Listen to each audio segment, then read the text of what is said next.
तुम्हाला माहित आहे का, जेव्हा तुम्ही RSI MACD बघत असतात तेव्हा इन्स्टिट्यूशन तुमच्याकडे बघून हसत असतात, कारण ते जे बघतात ना ते तुम्ही अजून शिकलेलं पण नाही. मित्रांनो, आज मी तुम्हाला असंच एक सिक्रेट सांगणार आहे जे जवळपास 90% ट्रेडरला माहीत नाही. तुम्ही कधी विचार केलाय का, मोठे foreign institutional investor, domestic institutional investor लाखो करोडच्या ऑर्डर कसे प्लेस करत असतील, त्यांची स्ट्रॅटेजी काय असते आणि ते प्राइसला एक्झॅक्ट कसं मॉनिटर करतात आणि प्राइसला त्यानंतर कसं ते मॅन्युप्युलेट करतात, ह्या सगळ्या गोष्टी आज मी तुम्हाला ह्या व्हिडिओमध्ये सांगणार आहे. आजच्या व्हिडिओमध्ये आपण 3 इम्पॉर्टंट पॉवरफुल इंडिकेटरची चर्चा करणार आहे. त्यामध्ये व्हॉल्यूम आहे, व्हीवॅप आहे, सुपर ट्रेंड आहे. तुमच्यापैकी काही लोकांच्या लगेच मनात प्रश्न येईल, सर हे 3 इंडिकेटर आम्हाला माहिती आहेत, आम्ही 3 इंडिकेटर वापरतो. हो बाबांनो, तुम्ही वापरताय बरोबर आहे, पण नेमकं कसं वापरताय हे तर पहिल्यांदा समजून घ्या. का तुम्ही वापरताय ज्या अर्थानं त्याच्या उलटच मार्केटमध्ये जर होत असेल तर काय करणार, बरोबर आहे ना. व्हॉल्यूम खरं तर मार्केटचा चेहरा आहे, व्हीवॅप इन्स्टिट्यूशनचं सिक्रेट वेफन आहे, सुपर ट्रेंड जे आहे ना मार्केटचा ट्रेंड ओळखण्याचा राजमार्ग आहे. आणि हा व्हिडिओ पूर्ण बघितल्यानंतर पूर्ण मार्केटकडे बघण्याचा दृष्टिकोन बदलेल आणि तुमची ॲक्युरेसी कमीत कमी 30-40-50% वाढू शकते. पण आधी मला कमेंट्समध्ये सांगा, तुम्ही करंटली कोणतं इंडिकेटर वापरताय आणि त्यामध्ये काही प्रॉब्लेम आहे का, किंवा सेट करताना तुम्हाला काही कन्फ्युजन होतं का. मित्रांनो बघा, आपण सुरुवात करूया सर्वात पहिल्यांदा मार्केटच्या खऱ्या चेहऱ्यापासून, म्हणजेच व्हॉल्यूम पासून. म्हणजे व्हॉल्यूम म्हणजे नेमकं काय असतो. मित्रांनो, तुम्हाला प्राइस काय सांगते, प्राइस सांगते तुम्हाला व्हॉट आणि व्हॉल्यूम सांगतो व्हाय. म्हणजेच एका स्पेसिफिक टाइम पिरियडमध्ये किती शेअर्स ट्रेड झाले त्याची संख्या, म्हणजेच आपल्याला व्हॉल्यूम समजतो. समजा आज 10,000 शेअर्स बाय केले आणि कुणी तर 10,000 शेअर्स सेल केले, याचा अर्थ काय झाला, 10,000 व्हॉल्यूम होता. ज्यावेळेला व्हॉल्यूम मार्केटमध्ये जास्त असतो याचा अर्थ स्पष्ट असतो, या ठिकाणी ऍक्टिव्हिटी जास्त आहेत. आणि ज्यावेळेला व्हॉल्यूम कमी असतो त्यावेळेला स्मार्ट प्लेअर, मोठे इन्स्टिट्यूशन मार्केटमध्ये पार्टिसिपेट नाही असा त्याचा अर्थ होतो. मित्रांनो, व्हॉल्यूम हे एक लीडिंग इंडिकेटर आहे आणि प्राइस हे लॅगिंग इंडिकेटर आहे. म्हणजेच काय झालं, पहिल्यांदा व्हॉल्यूम बदलतो आणि त्यानंतर प्राइस बदलते. व्हॉल्यूमचे वेगवेगळे प्रकार आहेत आणि त्याचं अनालिसिस देखील वेगवेगळ्या पद्धतीने केलं जाऊ शकतं. सर्वात पहिला जो प्रकार आहे व्हॉल्यूमचा, तर काय आहे, तर बेस लाईन आहे, ज्यावरून तुम्ही कंपॅरिझन करता की पाठीमागच्या 20 मुव्हिंग ॲव्हरेजची तुलना करता करंटली व्हॉल्यूम जास्त आहे की कमी आहे. हाय व्हॉल्यूम कशाला म्हटलं जातं, तर ॲव्हरेजपेक्षा 50-100% जास्त व्हॉल्यूम असेल तर याचा अर्थ मार्केटमध्ये काहीतरी मोठी गडबड सुरू आहे, काहीतरी आतल्या गोष्टी सुरू आहेत असा त्याचा अर्थ होतो. आणि बऱ्याच वेळेला बघा, तुम्ही ऑब्झर्व केला असेल, अचानक मोठी रेड किंवा ग्रीन कॅन्डल तयार होते आणि व्हॉल्यूम देखील ह्यूज असतो. मित्रांनो, बऱ्याच ठिकाणी हाच रिव्हर्सलचा पॉईंट असतो. मित्रांनो बघा, या ठिकाणी एक पॅटर्न तुम्हाला समजून घेणं खूप गरजेचं आहे. व्हॉल्यूम आणि प्राइस या दोघांचं काय रिलेशनशिप असतं.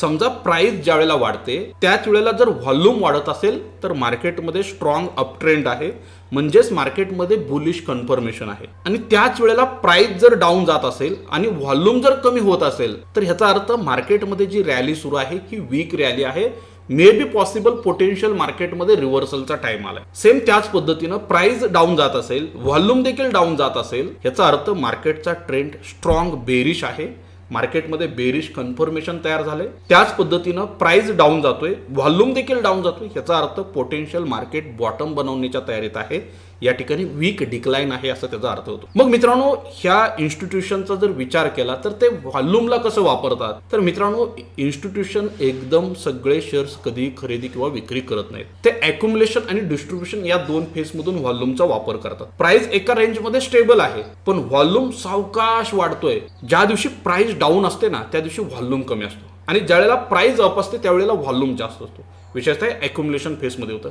आणि डिस्ट्रीब्युशन फेजमध्ये काय होतं, प्राइस तर टॉपला असते त्या दिवशी मार्केट ज्यावेळेला डे हायला असतं त्यावेळेला व्हॉल्यूम खूप कमी असतो आणि जसं मार्केट डे लोला येतं तसं व्हॉल्यूम ऍक्टिव्हिटी वाढतात. म्हणजे याचा अर्थ काय झाला, जेव्हा तुम्हाला असा पॅटर्न दिसेल की व्हॉल्यूम वाढतोय पण प्राइस मूव्ह करत नाहीये तर समजून घ्या कोणीतरी ॲक्युम्युलेशन मार्केटमध्ये चुपचाप करत आहे. आता मित्रांनो, volume based trading breakout strategy कशी वापरू शकतो आपण, तर मित्रांनो एक गोष्ट लक्षात ठेवा, जेव्हा प्राइस रेजिस्टन्स ब्रेक करते आणि त्या ठिकाणी जर व्हॉल्यूम 2x असेल तर तो स्ट्रॉंग बायचा सिग्नल मानला जातो. आणि जेव्हा प्राइस सपोर्टला ब्रेक करते आणि त्याच वेळेला व्हॉल्यूम 2x ॲव्हरेजपेक्षा जास्त असेल तर तो स्ट्रॉंग सेलचा सिग्नल मानला जातो. खूप सिंपल आहे. आणि सेम तुम्ही व्हॉल्यूमचं डायव्हर्जन देखील ट्रेडिंगमध्ये वापरू शकता. प्राइस हायर हाय बनवते पण व्हॉल्यूम लोअर लो बनवतोय, याचा अर्थ मार्केटमध्ये बेरिश डायव्हर्जन आहे. आणि सेम प्राइस जर लोअर लो बनवत असेल आणि व्हॉल्यूम जर लोअर लो असेल तर ह्याचा अर्थ तिथं बुलिश डायव्हर्जन आहे. आता मला मित्रांनो कमेंट्समध्ये सांगा,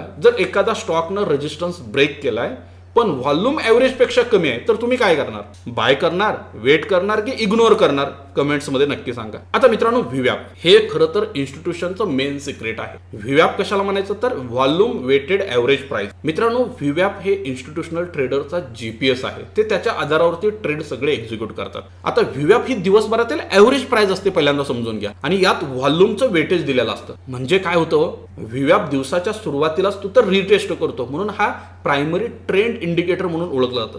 आता व्हीवॅपला इतकं जास्त इम्पॉर्टंट का दिलं जातं तर जेव्हा इन्स्टिट्यूशनला मोठ्या ऑर्डर एक्झिक्यूट करायच्या असतात, जसं की 100 कोटीचे शेअर्स खरेदी करायचे, तर ते काय करतात, व्हीवॅपला बेंचमार्क वापरतात. मग त्यांचं टार्गेट काय असतं तर व्हीवॅपच्या खाली प्राइस गेली का बाय करायची, व्हीवॅपच्या वर गेली का प्राइस सेल करायची. आणि हे का करतात, कारण व्हीवॅपला खरेदी केली म्हणजे ॲव्हरेजपेक्षा चांगली डील मिळाली आणि फंड मॅनेजरचा परफॉर्मन्स जो आहे तो याच आधारावरती मोजला जातो. मग मित्रांनो, आपल्याला इथं ट्रेडिंगचा सिग्नल कसा मिळू शकतो, प्राइस जर व्हीवॅपच्या वरती असेल तर ह्याचा अर्थ बुलिश सेंटिमेंट आहे, बायरचं मार्केटवर कंट्रोल आहे. जर प्राइस व्हीवॅपच्या खाली असेल तर बेरिश सेंटिमेंट आहे, सेलर कंट्रोलमध्ये आहे, असा त्याचा अर्थ होतो. आणि प्राइस आणि व्हीवॅप दोन्ही सेम असेल तर याचा अर्थ मार्केट न्यूट्रल आहे किंवा कन्सोलिडेशन झोनमध्ये. मग ट्रेडिंग स्ट्रॅटेजी आपण कशी वापरू शकतो व्हीवॅपची, तर मित्रांनो, व्हीवॅप हे डायनामिक सपोर्ट आणि रेजिस्टन्सचं काम करतं. म्हणजे मार्केट जर अप ट्रेंडमध्ये असेल तर मार्केट मोस्ट ऑफ टाइम काय करतं, व्हीवॅपला येतं, टच करतं, तिथून बाउन्स घेतं आणि तिथं बाईंग ऑपॉर्च्युनिटी तयार होते. सेम मार्केट जर डाऊन ट्रेंडमध्ये असेल तर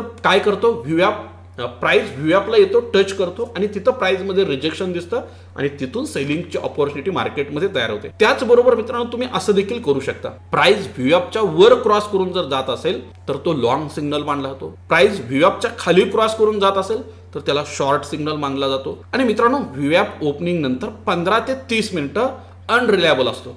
इथं पुरेसा व्हॉल्यूम नसतो.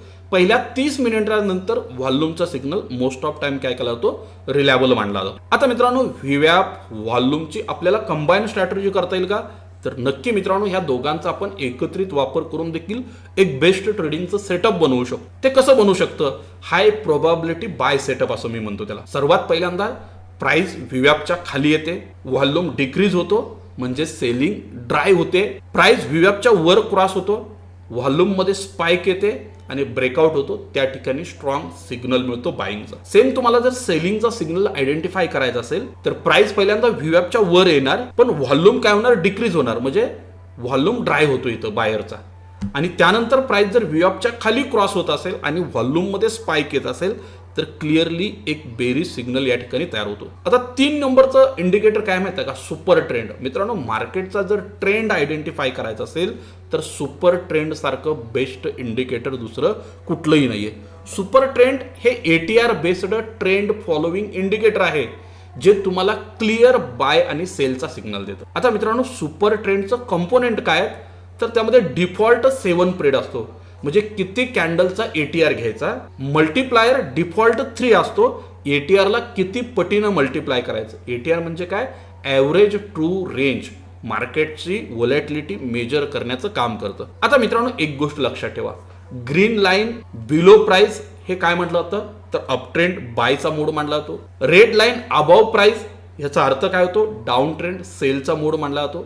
सुपर ट्रेंड तुम्हाला most of time trailing stop loss देतं. ग्रीन लाईन हा तुमचा स्टॉप लॉस मानला जातो किंवा रेड लाईन हा तुम्हाला स्टॉप लॉस म्हणून कन्सिडर करायचा. मग इथं सिग्नल कसे तयार होतात तो सुपर ट्रेंडमध्ये, तर सिंपल सुपर ट्रेंड स्ट्रॅटेजी आणि डबल सुपर ट्रेंड स्ट्रॅटेजी ॲडव्हान्समध्ये तुम्ही वापरू शकता. आता सिंपल जर घ्यायचं झालं, रेड टू ग्रीन फ्लिप होत असेल तर बायचा सिग्नल मानला जातो, ग्रीन टू रेड फ्लिप होत असेल तर याचा अर्थ सेलचा सिग्नल मानला जातो.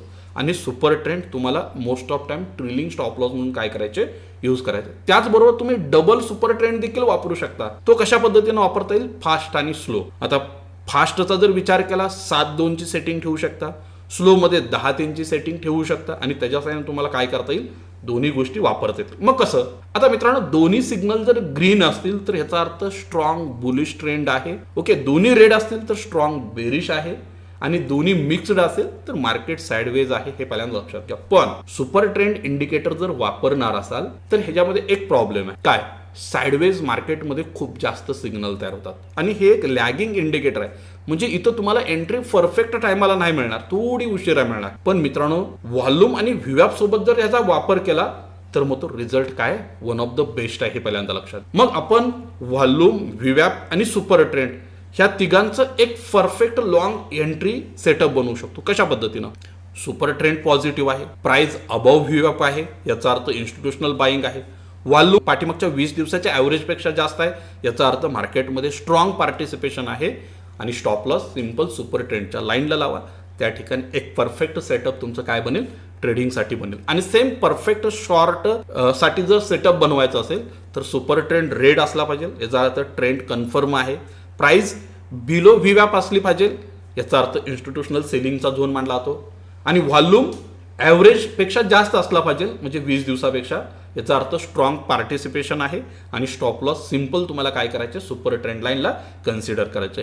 हे 3 इंडिकेटर जर एकत्रित केले आणि त्याच्या साहाय्यानं जर ट्रेड घेतला तर मला वाटतं की खूप सारे मिस ट्रेड होणार नाही आहेत, तुमची ॲक्युरेसी देखील खूप चांगल्या पद्धतीनं वाढू शकते. मित्रांनो, आजचा हा व्हिडिओ तुम्हाला जर व्हॅल्युएबल वाटला असेल तर नक्की आपल्या यूट्यूब चॅनलला सबस्क्राईब करा, बेल आयकॉन देखील दाबा, आणि तुम्हाला जर बेसिकपासून ॲडव्हान्सपर्यंत कंप्लीट ऑप्शन ट्रेडिंग आपल्याकडून शिकायचं असेल तर मित्रांनो, आपला कोर्स आहे बाजारबुल ॲपवरती जावा, चेक करा, एकदम रेकॉर्डेड लेक्चर्स आहेत, इन डिटेलमध्ये सर्व गोष्टी तुमच्यासोबत शेअर केल्यात. एकदा चेकआउट करा आणि परत एका नवीन व्हिडिओमध्ये लवकरच भेटू. धन्यवाद. Investments in securities market are subject to market risks. Read all the related documents carefully before investing.